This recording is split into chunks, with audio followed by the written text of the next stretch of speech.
আদমের ছেলে মেয়ে শোনো, লাউ বালাগাল জুনুবু কানান সামায়ে, তোমার পাপ বেশি হতে হতে যদি আকাশে লেগে যায়, পাপ আর পাপ, তারপরে যদি তুমি আমার কাছে ক্ষমা চাও, আমি ক্ষমা করে দিব, আমি পরোয়া করি না তুমি কত বড় পাপী।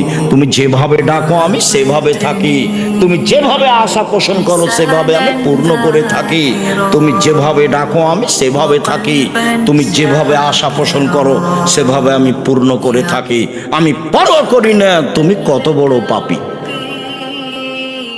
আবার বিচারের মাঠে আসবেন আল্লাহ তাআলা আমাদের সামনে, বিচারের মাঠে এসে বলবেন, আদমের ছেলে মেয়ে শোনো,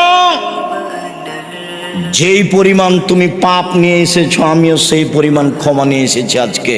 তোমার যেই পরিমাণ পাপ আমার সেই পরিমাণ ক্ষমা, তোমার যেই পরিমাণ পাপ আমার সেই পরিমাণ ক্ষমা, তোমার যেই পরিমাণ পাপ আমার সেই পরিমাণ ক্ষমা। যদি শিরক না থাকে, পাপ যতই হোক না কেন, বিচারের মাঠে আমি তোমাকে ক্ষমা করে দেব, আমি সর্বশক্তিমান। তবে শিরক করেছে যে তার আমি পাপ ক্ষমা করব না।